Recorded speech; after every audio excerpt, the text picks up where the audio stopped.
Good evening, everybody. This is Terry Lathan, Chairman of the Alabama Republican Party. We are with our Calling Alabama series tonight. We're so glad that you're going to spend a little bit of your time. Tonight on the phone, we will be talking to presidential candidate Ted Cruz from Texas, and we're super excited to have him on the phone. A little about the senators for folks wanting to learn about him and our unfiltered call tonight. Senator was born Raphael Edward Cruz in Calgary, Canada. His mother was American, so he held dual citizenship until he renounced his Canadian citizenship in 2014. His father fled Cuba as a teenager in 1957 amid the nation's revolution. He's married to wife Heidi of 2001. He has 2 daughters. He graduated cum laude with a Bachelor of Arts in Public Policy from Princeton and graduated magna cum laude with a Juris Doctor from Harvard Law School. While he was at Harvard, he was the editor of the very prestigious Harvard Law Review, and he was the founder of the Harvard Latino Law Review as well.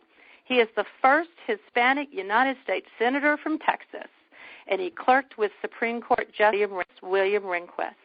He has argued 9 cases in front of the Supreme Court.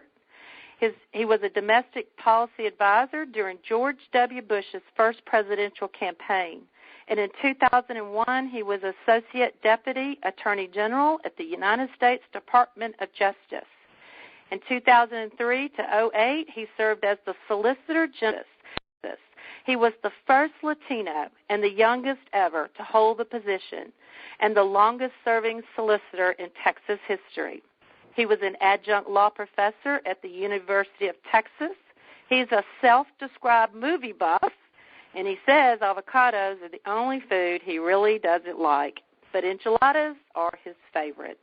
And we are waiting for Senator Ted Cruz of Texas on the line. Senator, are you there? I am, Terry. Thank you very much.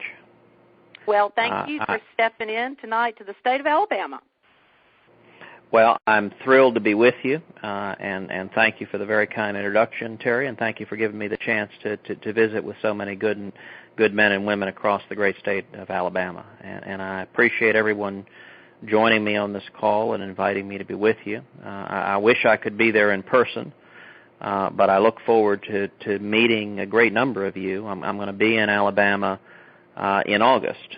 We are planning visits to Montgomery, to Hoover, and to Huntsville on Sunday, August 9th.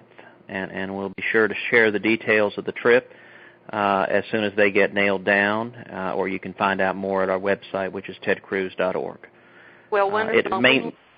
We look forward to that opportunity to welcome you into the reddest state in America. Amen. And Texans and Alabamans, we got a lot in common, a lot of common culture and conservative values, and a love for freedom and a love for the Constitution, and all of those are in jeopardy right now. And if I may throw in just some good old common sense. Absolutely, and both of our states tend to be kind of fond of football too. Just a little bit, but that could get me and you both in trouble if we go down that line. So I think politics would be safer for us than to talk about college football, to tell you the truth, in our 2 states. I think that's probably right. Well, I want you to know, Senator, that on the line tonight we have several hundred Republicans from our state and a lot of grassroots activists, and they're anxious to hear from you. So I would like for you to tell us your story, and when you're finished, we have some great questions from Alabamians, and I will be glad to share them with you. Well, fantastic. Thank you, Terry, and thank you for the hospitality. I'm really grateful that all of y'all would take time from your busy schedules to be part of this conversation. I think every one of us understands that our nation is in crisis right now. The challenges facing America, I think, have never been greater. We are bankrupting our kids and grandkids. We're seeing our constitutional rights under assault from Washington. And we're seeing the consequences of the Obama-Clinton foreign policy. America has receded from leadership in the world, and the result is we have abandoned our friends and allies. And our enemies no longer fear us. They're growing stronger and stronger across the globe. I think the single greatest challenge we face right now is that today, for the first time in history, a majority of Americans no longer believe that our kids will have a better life than we do. 65% of Americans say that. That may be the most un-American idea you can come up with. It has been exactly to the contrary for the entire history of our nation until this moment in time. And I think the central issue in the next election is going to be reigniting the promise of America, getting back to that fundamental commitment, that fundamental ideal that our kids would have a better life than we did, and their kids would have a better life than they did.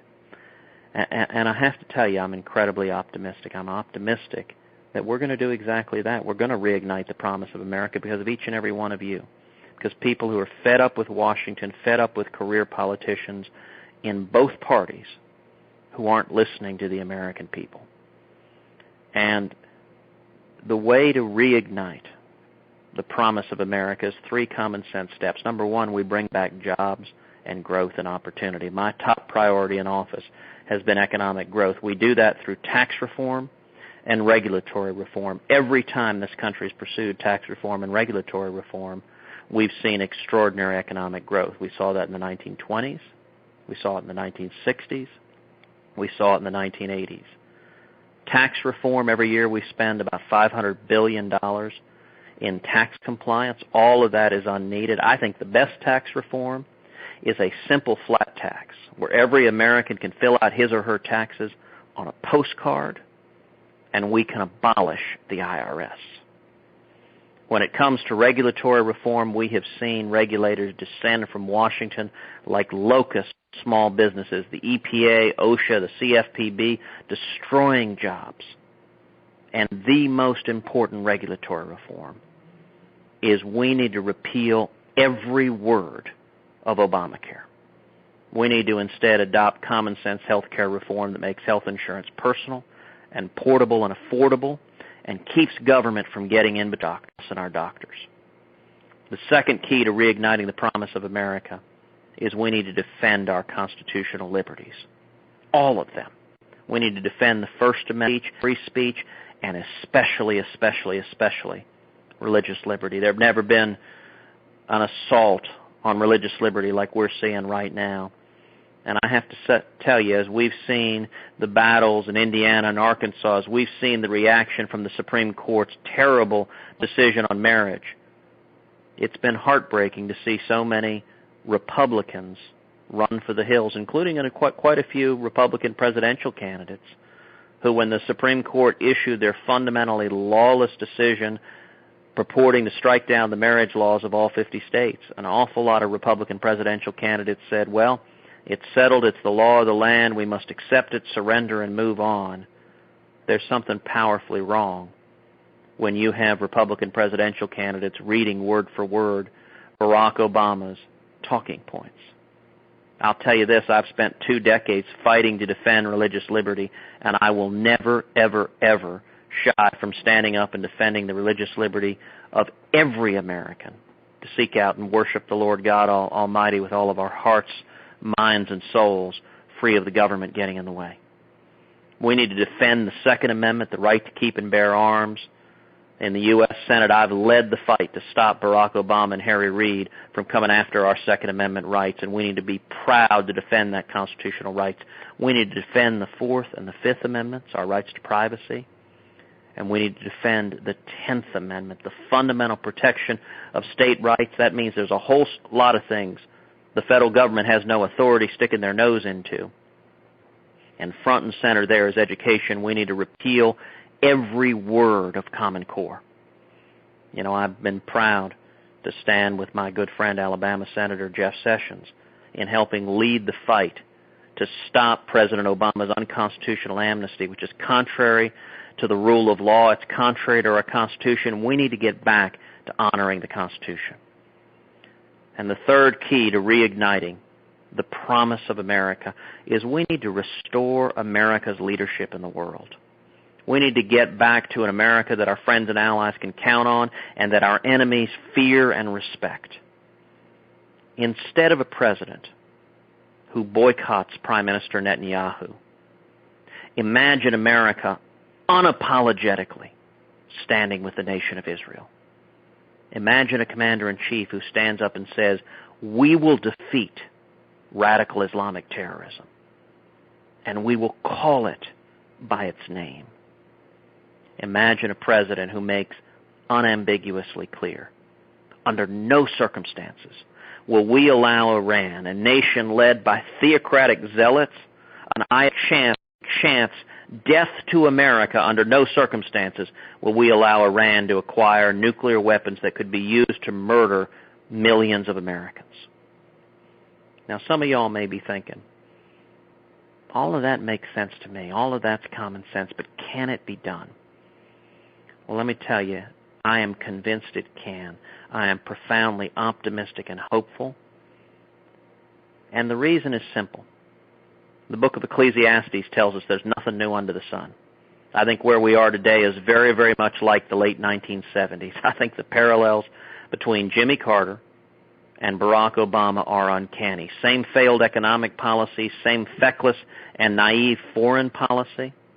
In fact, the exact same countries, Russia and Iran, openly laughing and mocking the President of the United States.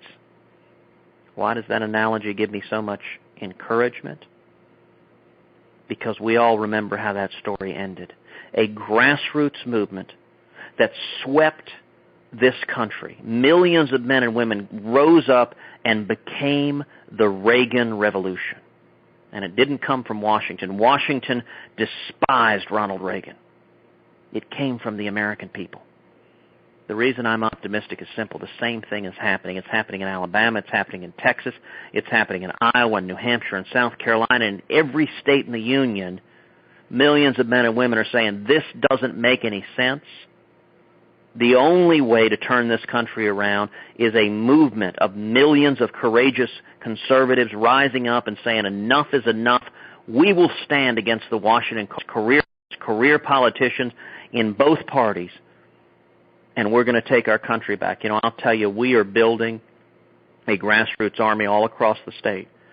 I would ask each of you, I would love for you to join our grassroots team, spreading the message of freedom, defending the Constitution, spreading the Judeo-Christian values that we can get back to if we simply stand up and speak the truth.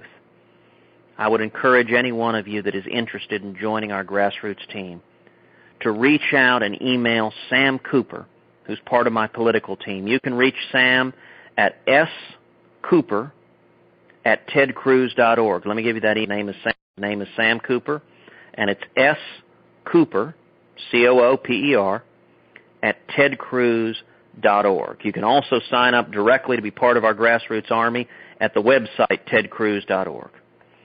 I am so grateful for what he and the men and women of Alabama. You understand strong conservative principles, the principles we need to get back to win. You know, there are a lot of voices in Washington who say the way Republicans win is we run to the mushy middle. We don't stand for much of anything. And every time we do that, we lose. I believe 2016 is going to be an election like 1980. I think Ronald Reagan had it exactly right, where he said the way we win is we paint in bold colors, not pale pastels.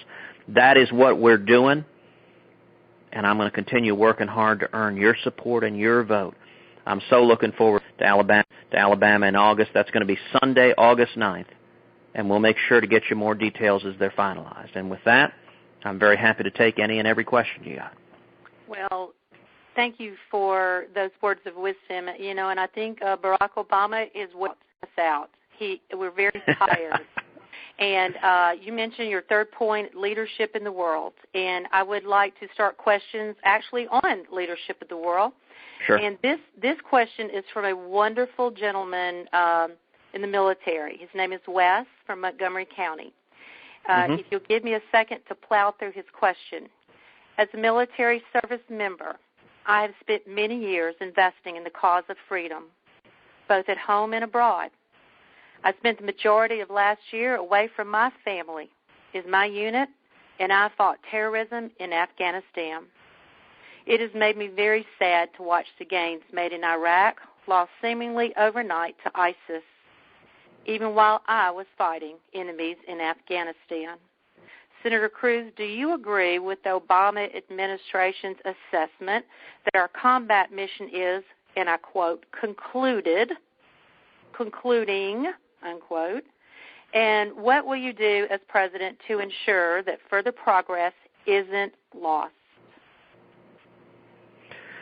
Well, Wes, thank you very much for that question, and let me start by just thanking you for your brave service to our nation. I'm so grateful for our soldiers and sailors and airmen and Marines who risk their lives every day to keep us safe. One of the saddest things we've seen under the Obama administration is the weakening of our military, the mistreatment of our veterans, and the weakening of our ability to defend our nation.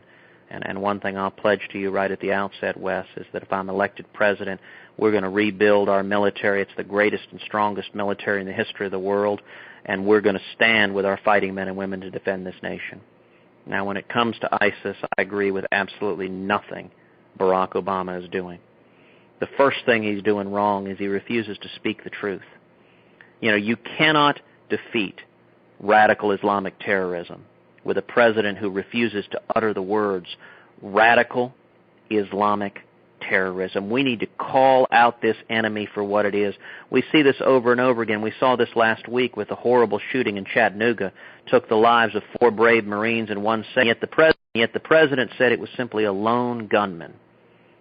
When a radical Islamic terrorist acts today, there are no lone gunmen. With social media and ISIS and the Islamic State and the caliphate they've just proclaimed, it is all part of a global war, a jihad they have declared on America. And we need to acknowledge the enemy for what it is. You know, we saw the same thing in the attack in Little Rock, Arkansas. We saw the same thing over 5 years ago in the terrorist attack in Fort Hood in my home state of Texas. One of the things I was really proud of is last year I introduced legislation in the Senate to finally award those soldiers that were shot in Fort Hood the Purple Heart. They'd been denied the Purple Heart because the Obama administration called that terrorist attack workplace violence. In the Senate, the Obama Pentagon fought me tooth and nail to stop that legislation from passing, and yet I got the support of both Democrats and Republicans. We passed it into law, and this April I was proud to be in Fort Hood when they awarded those Purple Hearts to the soldiers who lost their lives in that terrorist attack. I'll tell you, every one of those family members, the wives and mothers and fathers and sons and daughters, what I said to each of them was simply, I'm sorry. I'm sorry it took 5 years for your government to admit this was a terrorist attack. Your loved one gave his life defending this nation. When it comes to ISIS, we need a commander-in-chief who lays out a clear objective. We will destroy ISIS. Not we will weaken it, not we will degrade it. We will destroy it. We need to use overwhelming air power. Right now our rules of engagement are so constricted that they're ineffective. It's basically photo-op foreign policy. And we need to be arming the Kurds. The Kurds right now are boots on the ground. They're fighting ISIS. ISIS is using U.S. military equipment they've seized from Iraq. The Obama administration refuses to arm the Kurds, who are friends and allies. It doesn't make any sense. We need a strong commander-in-chief, and I pledge to you, if I'm elected president, unlike this president who over and over again admits he has no strategy on ISIS, if I'm elected president, it will be abundantly clear to anyone across the face of this globe that if you go and join ISIS, if you take up arms and declare war on the United States of America, that you are signing your own death warrant. That's how you defeat radical Islamic terrorism, is you take it on directly and you defend the national security of this great nation. Well, thank you for answering Wes's question. I can see very clearly that Texas and Alabamians understand common sense, tough talk, and we appreciate those words. The other part you mentioned about instilling and working in your platform is in the economy. I wanted to combine two questions quickly. One is from Andrew of Lauderdale County, and one is from Clay of Morgan County. They would like to know, what is your opinion on the Internet sales tax, and how do we really, really cut government spending? Well, let's take them both. Those are both great questions. The Internet sales tax, I passionately oppose the Internet sales tax. And indeed, in the United States Senate, I have led the fight to stop the Internet sales tax. You know, I talked a few minutes ago about what I call the Washington cartel. The Washington cartel consists of career politicians in both parties who get in bed with big lobbyists and special interests in Washington and stop listening to the men and women who elected him. The internet sales tax is a great example where a bunch of giant corporations want to push crushing taxes on small online startups, on mom-and-pop stores selling online. It hurts small businesses and job creation, and I'm proud to have led the fight to stop the internet sales tax, and we need to keep leading that fight, and I pledge to you I'll continue to do so. Now, your second question about how you cut government spending for real, those two are actually interconnected. If you want to turn around our debt and deficit, the most important factor to doing so is economic growth. If you look at the federal budget, nothing matters more than economic growth. Since World War II, our economy has grown on average 3.3% a year. There are only 2 4-year periods where growth averaged less than 1% a year. 1978 to 1982, coming out of the Jimmy Carter administration, and 2008 through 2012. Same failed economic policies both times. If we want to turn around this country, if we want to solve the debt and deficit, if we want to solve unemployment, if we want to rebuild the military, if we want to preserve and save and strengthen Social Security and Medicare, you have got to have economic growth. With growth, we can do all of that. Without growth, we can't do any of it. How do you get growth? You get growth through tax reform and regulatory reform. You get growth through reducing the burdens on small businesses and job creators. It's why fighting for a flat tax is such an important thing. I mentioned abolishing the IRS. Let me acknowledge right now, there are a lot of folks in Washington who think that's impossible. Under the ordinary rules of Washington, it is impossible. I talked about repealing Obamacare. Sad reality is there are a lot of folks in Washington, including a lot of Republicans, who are largely resigned to Obamacare being a permanent feature of our economy. They'll campaign on repealing it every 2 years, but they have no intention of actually doing anything to stop it. It's really striking. Go back and look at the announcement speeches of the Republican presidential candidates. An awful lot of them never even mentioned the word Obamacare. Well, I'll tell you this, I have led the fight against Obamacare from the very first day I arrived in the Senate. As you remember, I gave a 21-hour filibuster on the floor of the Senate to stop this disaster that is Obamacare. And the only way we can have real reform, like a flat tax, like abolishing the IRS, like repealing Obamacare, is if we change the rules. I intend to make 2016 a referendum on adopting a flat tax, on repealing Obamacare. The only way to get it done is if we come out of the election with a mandate from the people so that we make it politically more risky for politicians in Washington to do the wrong thing than to do the right thing. That's what Reagan did in 1980. In 1980, that election was a mandate from the people, and it changed the rules. It made the impossible possible, because the power we have is with we the people, and that's how we turn around. If we get back to historic levels of growth, 3, 4, 5% growth a year, you see tax revenues start going through the roof as there's more and more growth. You also see expenditures going down. People get off unemployment. They get off food stamps. They get off disability. So instead of taking money from the federal government, they're paying taxes, and that's how we solve this problem. That's exactly what I'm fighting to do. Wonderful. Thank you. I think November of 2014 election was not an accident. I think that was a message. And I think some of the things that you just laid out right there are going to get louder as we approach 2016. And we are not going to back down on some of these issues. The Republican parties and our candidates are not. I've got a combined question for you, Senator, from Virginia Sure. of Dale County and Cher of Mobile County, and it's about immigration. What would you propose to clean up the illegal immigration problem, and how do we strengthen our southern border? Now, you were born in Canada. There's a northern border of the United States. You live in Texas, the southern border. So you kind of can see both parts of that puzzle. So cleaning up illegal immigration and strengthening our particularly southern border. Sure. Well, Virginia and Cher, thank you both for that question. It is incredibly important. This morning we had a hearing in the Senate Judiciary Committee where a number of family members testified who have lost loved ones who've been murdered by criminal illegal aliens that the Obama administration released.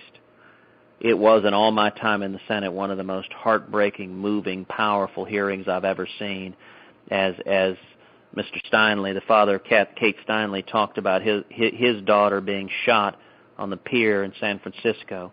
As a mom from my state of Texas talked about her 18-year-old son, Joshua, who was beaten and strangled and murdered and lit on fire by an illegal alien who came into this country. We are facing an enormous threat to our national security. And I'll tell you, representing the state of Texas, this is something I see firsthand every day.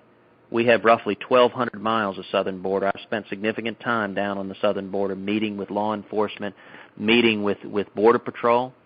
And when you ask them what they need to solve this problem, they consistently say the number one thing they need is boots on the ground. So I introduced in the Senate legislation to strengthen and secure our borders, to finally solve this problem. It would triple the U.S. Border Patrol. It would increase fourfold the fixed-wing and rotary-wing aircraft so that we have the tools on the border. It would put in place a strong biometric exit-entry system to stop people from doing visa overstays. 40% of illegal immigration comes from visa overstays. It would put in place a strong E-Verify system so people cannot get a job without proving they're here illegally. We also need a president who will enforce the law. One of the stunning things at the hearing today, we had the lead immigration enforcers for the Obama administration, and I spent quite a bit of time asking them why exactly, in the year 2013, the Obama administration released 104,000 illegal aliens who had criminal records, who were criminals. They released almost 200 murderers, people with homicide convictions. They released hundreds of people with sexual assault convictions. They released over 16,000 people with drunk driving convictions who were here illegally. We need to enforce the laws and have a president who, when we have an illegal alien in custody, we enforce the laws and don't release violent criminals that jeopardize the lives of law-abiding Americans. You know, I've been proud to stand with Alabama Senator Jeff Sessions. Jeff has become a good friend. He is a ferocious defender of rule of law and this nation. And I'll tell you, when the Senate took up the Gang of Eight amnesty plan, the Democrats' amnesty plan that a whole lot of Republicans backed, I was proud to stand side by side with Jeff Sessions, and he and I led the fight to stop the Gang of Eight amnesty legislation. You know, one thing I would encourage everyone on this call to think about, when we have our first presidential debate on August 6th, I will be the only major presidential candidate on that stage who has never supported amnesty. Just about every other candidate on that stage has been a vocal, public, aggressive advocate for amnesty. I think amnesty is wrong. It is fundamentally wrong. We need to support the rule of law. We need to secure our borders. And then we need to improve and streamline legal immigration. I'm the son of an immigrant who came legally from Cuba. The people who come legally, Reagan called them Americans by choice, but we've got to protect the safety and security of Americans by securing the border first. Thank you. We've got time for one more question quickly, and I think it's a good closing question for you. It's from Jonathan of Tuscaloosa County, and he wants to know, with a full field of GOP candidates, what is the one characteristic you possess that you believe separates you from the rest of the candidates? Well, Jonathan, thank you for that question. It is a terrific question. I think the clearest distinction is that if you look to that debate stage on August 6th, that I will be the only candidate on that stage who has been a consistent conservative over and over and over again, standing for conservative principles. There are a lot of campaign conservatives. When they're out on the campaign trail, they sound real great, but they get in office and they don't follow through. There'll be nobody else on that stage who's been a fiscal conservative, a social conservative, a national security conservative. Jonathan, let me suggest a way to distinguish from all the candidates. Think about the 10 or 12 biggest fights of the last several years. You come up with your own list of the biggest political fights that mattered in this country and ask of every candidate whether they have taken any meaningful leadership role on that issue. So if you say you oppose Obamacare, if a candidate says that, great. Show me where you stood up and led the fight to stop it. If you say you oppose the debt and debt ceiling that's bankrupting our kids and grandkids, terrific. Show me where you stood and led the fight to stop it. If you say you oppose President Obama's unconstitutional executive amnesty, what have you done to stop it? If you say you support the First Amendment, free speech, and especially religious liberty, where were you in Indiana? Where were you in Arkansas? Where were you on the marriage decision? If you say you support the Second Amendment, where were you when Barack Obama and Harry Reid tried to restrict our right to keep and bear arms? If you say you support the Fourth Amendment, what have you done to stop the federal government from seizing the phone metadata of law-abiding citizens?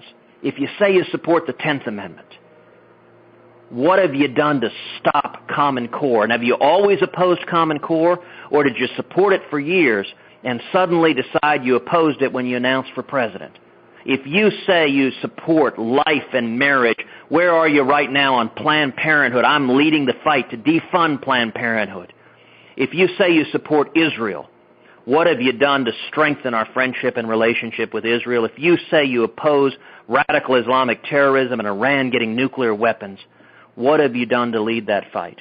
Jonathan, I think the clearest distinction, that list I gave you is my list. Those are my 10 or 12 biggest fights I think that matter in this country.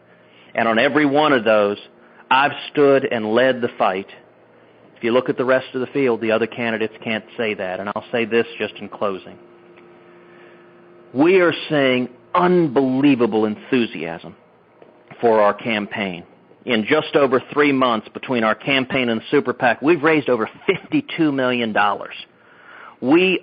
And that's why we're seeing conservatives unite behind the campaign. We've seen 175,000 contributions at tedcruz.org. Tedcruz.org. The average contribution's been $81, and it's because courageous conservatives, they're fed up. We want, for once, how about we nominate a candidate who is as committed to conservative principles as Barack Obama is to liberal principles? That's how we win. And so I want to close by encouraging each of you to join our grassroots army.